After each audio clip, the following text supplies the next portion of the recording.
Que no canten victoria. Fondos desbloqueados por Portugal dependen de Estados Unidos para que lleguen a Venezuela.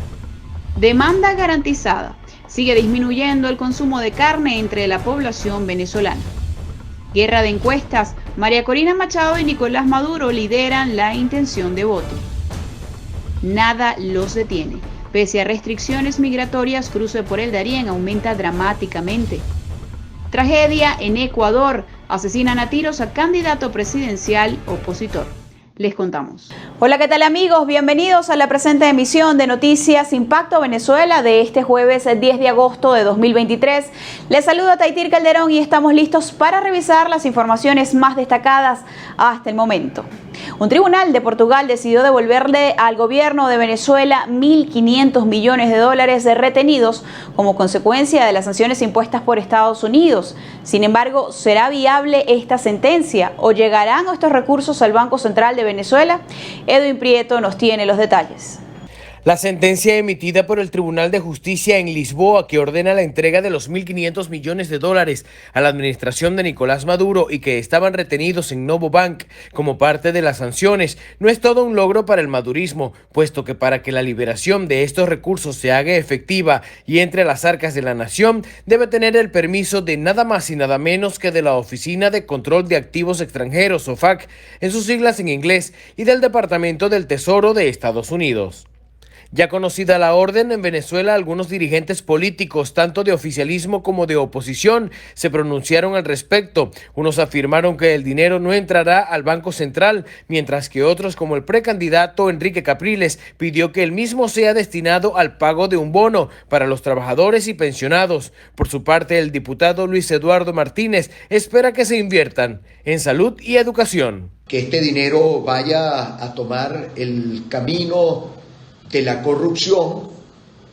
Estábamos sacando, ustedes saben que para nosotros el tema del salario y el tema de la pensión es una lucha que acompañamos, que ese dinero, esos 1.500 millones de dólares, se dispongan ya, es decir, inmediatamente que estén disponibles para poder ejecutar esos fondos, se dé un bono ya de $150.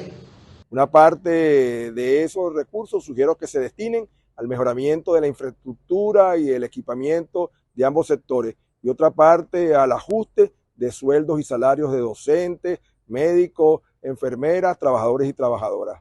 Yo entiendo que corresponde al Ejecutivo Nacional decidir la distribución de este dinero, pero esperamos que hagan buena esta recomendación. Recordemos que el bloqueo de estos recursos ocurrió en el año 2019, luego de que Portugal reconociera al entonces diputado Juan Guaidó como presidente interino de Venezuela, mientras que la administración de Nicolás Maduro, en varias oportunidades y alegando la ayuda humanitaria, la compra de medicinas y alimentos, no logró que este dinero le fuera regresado. El precandidato a la primaria opositor Enrique Capriles invitó a los gremios profesionales, a los sindicatos e incluso a los pensionados a unirse a la exigencia de que los recursos que fueron liberados en Portugal sean destinados a la clase trabajadora del país. Edwin Prieto, Somos Impacto Venezuela.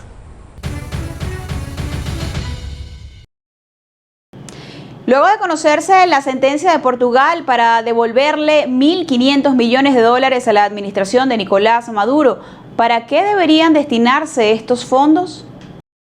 La calidad de la alimentación de los venezolanos cayó abruptamente durante la última década. Así lo reflejan los índices de consumo de carne per cápita, que en 2010 se ubicaban en 25 kilos anuales. Hoy en día, un ciudadano de a pie consume apenas 9 kilos por año de este importante rubro proteico. Joan Álvarez nos tiene los detalles. Al menos 15 kilos menos de carne por año consumen los venezolanos hoy día, en comparación al año 2010, una cifra que refleja los graves problemas alimenticios de los ciudadanos. Se habla que tuvimos un mínimo de 6 kilos per cápita anual, lógico per cápita, y pudiéramos estar rondando los 8.5 kilos, 9 kilos persona. Estas cifras ofrecidas desde el Colegio de Ingenieros de Venezuela son una alerta ante la grave crisis económica que atraviesa el país, siendo los muy bajos ingresos de los ciudadanos la principal causa de esta baja abrupta del consumo cárnico. No es que estemos unos niveles de producción altísimos y hay digamos, un superávit del tema de la carne, sino más bien es que el consumo en Venezuela sigue contraído y a pesar de que hay una ligera recuperación, no hay posibilidades de que el venezolano pueda llegar a los niveles de consumo de carne que teníamos, por ejemplo, en el 2010-2012. Los ingenieros también denuncian que el sector agroalimentario se ha visto fuertemente impactado en la producción de este rubro debido a la escasez de combustibles y el aumento de los precios de los mismos. Este año la expectativa es menor. Yo tengo que, para cubrir mis costos de producción, mínimo 6.000 kilos por hectárea. Entonces, y sabemos los precios como están, está el escenario complicado y qué bueno que lograron ese 0.10. De igual forma, los ingenieros afirman que en Venezuela se pierden al menos 130.000 toneladas de alimentos mensuales por diversos factores, como por ejemplo el déficit en el suministro de combustibles a productores, las condiciones climáticas y la falta de financiamiento. Desde Caracas, Joan Álvarez, Somos Impacto Venezuela.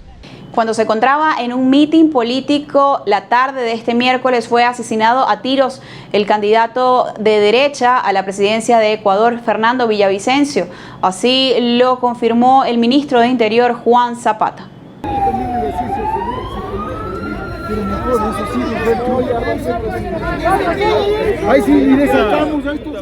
De acuerdo con los medios de comunicación ecuatorianos, Fernando Villavicencio se movilizaba en una camioneta blanca cuando fue interceptado por varios sujetos, según testigos del hecho.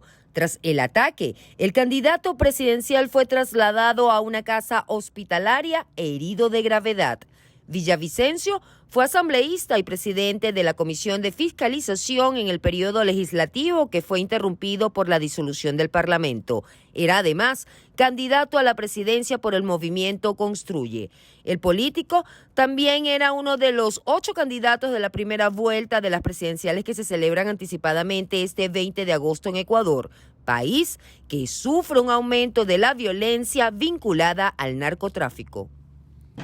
El calor extremo mantiene sofocados a los habitantes del oriente venezolano, quienes nos cuentan cómo se preparan para los próximos días cuando se esperan que las temperaturas se eleven 4 grados más. Susana Quijada nos tiene la información.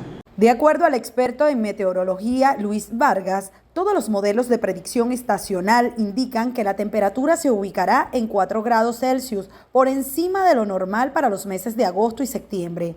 Pero ¿cómo se preparan los orientales cuando aseguran que desde hace varios días ya sienten un calor extremo? Uno está caminando, se siente como sofocado y eso es, la calor un poquito fuerte. Eres hipertensa, por ejemplo, decirte, tienes que tener tu previsión, ¿verdad? O sea, tu medicamento a mano y, bueno, cumplir con tu tratamiento, pues. Demasiado calor, mucho calor. La temperatura, estamos como los maracuchos. Bastante calor. Pero bueno, refrescándose, hidratándose bien, tomando bastante agua. ¿Ve cómo ando sudando?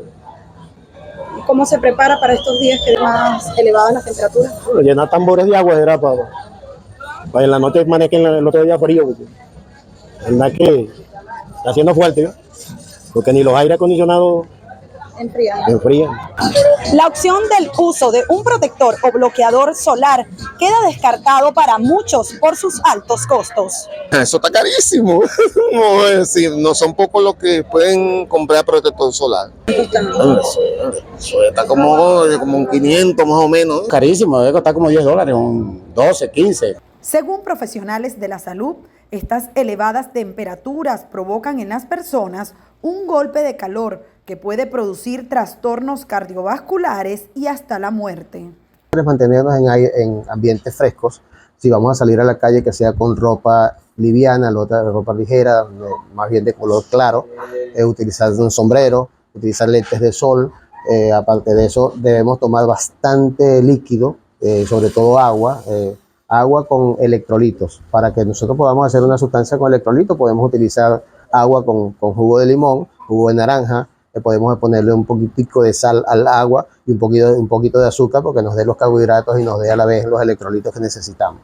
De acuerdo a reportes meteorológicos, durante los últimos días, la sensación térmica en el oriente del país se ha ubicado entre 33 y 34 grados. Desde el estado Anzoátegui, Susana Quijada, Somos Impacto Venezuela. A pesar de que en teoría falta al menos un año para las elecciones presidenciales en Venezuela, comienza la guerra de encuestas. María Corina Machado sería la más opcionada para las primarias opositoras. Sin embargo, otro estudio refleja que Nicolás Maduro seguía siendo el candidato que vencería en las presidenciales de 2024. Veamos. La firma Megaanálisis dio a conocer los resultados de una encuesta que realizó recientemente, en la que la figura de María Corina Machado se erige como la gran favorita a aglutinar el voto de los ciudadanos, dado que un 32.88% de los encuestados aseguró que votará por la Coordinadora Nacional de 20 Venezuela, en tanto un 11.50% aseguró que haría lo propio por Nicolás Maduro. De acuerdo a las cifras, el resto de los dirigentes de la oposición, que se medirán en la primaria, individualmente no superan el 5% de apoyo de los encuestados. Por otra parte, Interlaces asegura que si las elecciones presidenciales se llevaran a cabo en la actualidad, Nicolás Maduro volvería a ganar según el 59% de los venezolanos. Dicha encuesta se realizó a través de 1.200 entrevistas en todo el territorio nacional. Entre los resultados también votaron por el empresario Lorenzo Mendoza con 7%, un 6% votaría por el gobernador del estado Carabobo Rafael Lacaba y la opositora María Corina Machado. Además, un 4% elegiría al actual gobernador del Zulia Manuel Rosales y un 2% al ex candidato presidencial Enrique Capriles. Autoridades panameñas estiman que la migración hacia Estados Unidos a través de la selva del Darién no se va a detener a pesar de las nuevas restricciones impuestas por Washington y a los peligros que representa la ruta inhóspita donde las muertes van en aumento. Jesús Albino nos tiene los detalles. La frontera natural del Darién, de 266 kilómetros de largo y 575 hectáreas de superficie, se ha convertido en un corredor para los migrantes sudamericanos que tratan de llegar a Estados Unidos, recorriendo América Central y México. Según el Departamento de Migración de Panamá, desde el pasado 1 de enero hasta el 8 de agosto, más de 267,000 personas habrían cruzado el Darién, pese a que Estados Unidos advirtió que no admitiría migrantes que ingresaran de manera irregular al país centroamericano.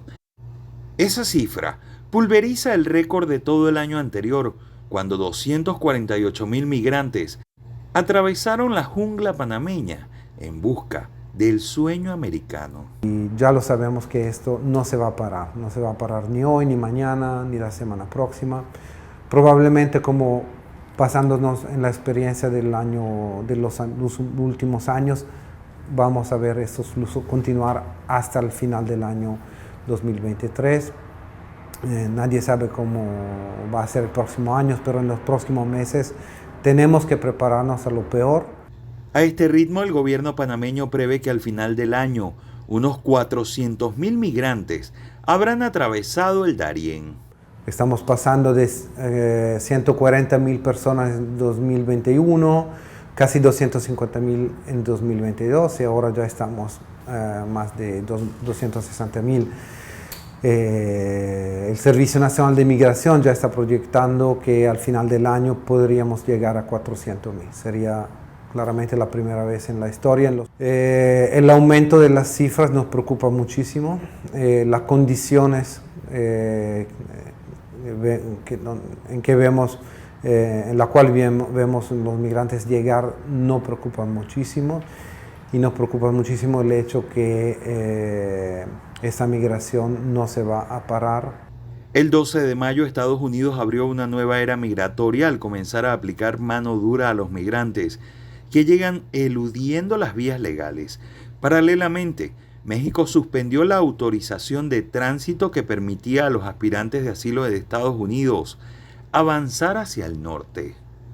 El comandante de la SODI Táchira, general José Martínez Campos, considera irresponsable decir que en la entidad fronteriza hay guerrilla. Declaró al Estado libre de criminalidad donde, a su juicio, los grupos armados no han logrado instalar células.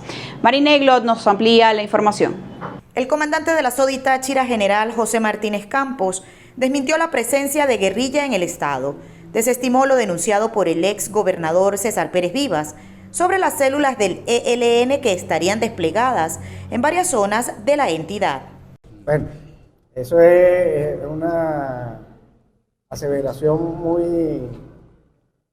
muy ligera que puede dar, no sé de verdad cuáles fueron sus declaraciones. Sin embargo, decirlo de esa manera es irresponsable.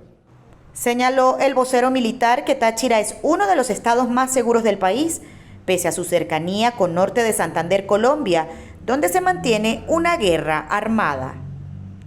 El municipio de la línea fronteriza está bastante seguro. Uno que otro detalle que vamos atacando al momento. Y le puedo decir, el estado Táchira tiene una particularidad muy significante, a pesar de que está al lado del departamento norte de Santander, que tiene elevadas estadísticas de criminalidad. Nosotros tenemos la criminalidad prácticamente en cero. Con respecto a la agroproductora rescatada la semana pasada que había sido secuestrada en la zona sur por grupos armados, organismos de seguridad mantienen las acciones de inteligencia para dar con los captores. Hasta el momento se desconoce el grupo guerrillero involucrado en el caso. En Táchira, Marineglot, Somos Impacto, Venezuela. Hurtos y asaltos a mano armada son el escenario principal en algunos hospitales de Venezuela durante los últimos meses. Ramón Vélez nos tiene este informe. Los familiares de enfermos aseguran que la razón principal por la que el AMPA ha hecho de las suyas nuevamente se debe a la falta de brigadas hospitalarias, las cuales velen por la seguridad de quienes deben pernoctar en los centros de salud en el país. Los familiares de los pacientes tienen que salir a la calle, entonces son víctimas del robo. Igualmente los vehículos y los transportes son violentados porque se requiere de que, como anteriormente había las unidades hospitalarias policiales, donde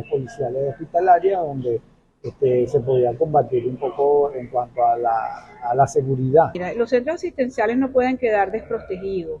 El personal que siempre está de guardia 24 horas, los 7 días de la semana, los 365 días del año, necesitan que sus pasillos y sus áreas de emergencia, hospitalización, etcétera, sean realmente resguardados. Bueno, y uno se veía en las noches una oscuridad, una boca de lobo en la cuestión de las calles de abastecimiento y una gran inseguridad. Por lo tanto, tener un paciente dentro de cualquier centro de salud, pues, es verdad que es algo que no se lo deseo a nadie, ¿no? Pero también hay una preocupación por parte de quienes acuden a los diferentes hospitales y es precisamente la oscuridad dentro de los pasillos. Está el que vigila, pero no es aquel que te puede defender de una situación. Él vigila el espacio, pero si viene alguien con algún tipo de arma, pues lo que hace es retirarse. Que la seguridad no la tiene uno. Entonces uno anda peligrando, uno va a salir con un familiar que está enfermo a tratar de resolver dentro de lo que uno pueda. Entonces uno no tiene la seguridad tampoco, o sea, uno va en función de si uno puede entrar, si acaso tiene uno para las medicinas, si lo mandan para el laboratorio, entonces para salir de esa oscurana a un laboratorio. En el caso de Barquisimeto se denunció que los atracos estarían ocurriendo en horas nocturnas, es decir, cuando los familiares de enfermos les solicitan ir a buscar cualquier medicina o exámenes médicos que se requieran. Vale resaltar que la zona es completamente oscura y afectados claman por atención a los entes correspondientes. Para Impacto Venezuela, Ramón Vélez. Una vez más señalan a funcionarios de abuso policial. Esta vez son acusados de la muerte de un joven de 19 años luego de que fuera detenido. Santiago Gutiérrez nos presenta esta información. Esta es la hermana del joven muerto, refiriéndose a los vecinos de San Agustín del Sur.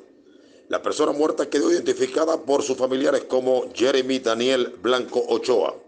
Ellos dicen que fue un enfrentamiento, pero como va a ser un enfrentamiento, se lo llevan de las 10:30 de la mañana. Lo montan en una patrulla hasta las 2:30, casi 3 de la tarde, que lo vuelven a subir. ¿Cuáles son los funcionarios de qué cuerpo? Del CDO.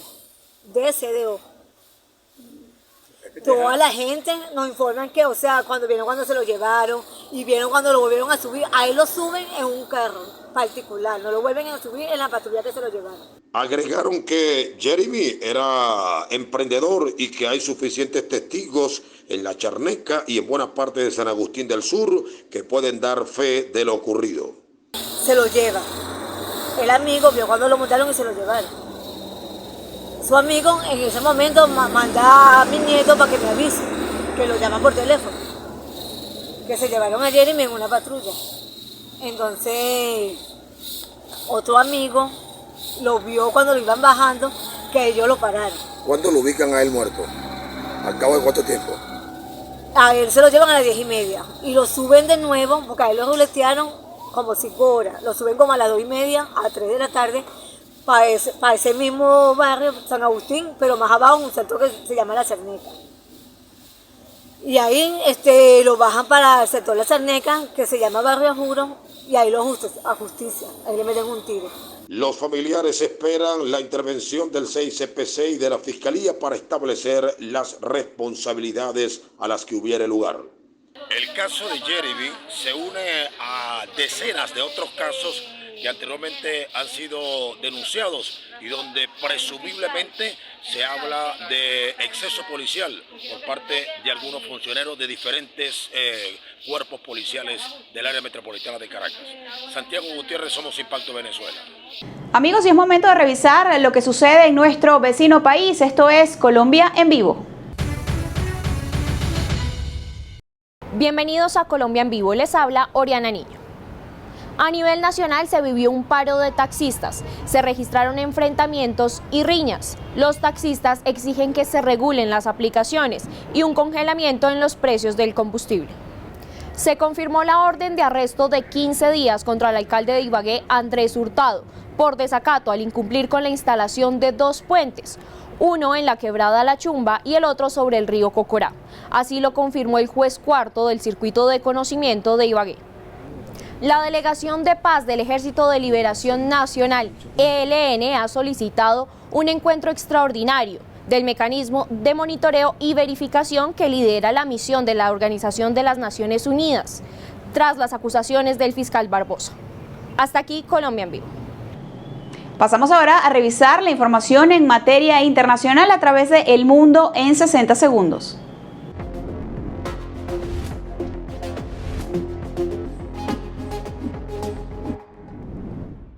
Bienvenidos al Mundo en 60 segundos, les habla Oriana Niño. Terminó la Cumbre Amazónica de 2023. Los 8 países participantes ratificaron los compromisos ambientales para preservar la naturaleza, respetar los pueblos originarios y detener el avance de la deforestación. El gobierno de Portugal devolverá fondos retenidos a Venezuela. Mediante el fallo judicial se indica que el Banco Internacional Novabank debe desembolsar la suma de $1.500 millones. Este dinero se encontraba retenido desde 2019. En Egipto, 12 personas fueron condenadas a pena de muerte por asesinato premeditado y tenencia ilegal de armas y asalto, luego de asesinar a un comerciante que se negó a contratarlos como personal de seguridad. Hasta aquí El Mundo en 60 segundos.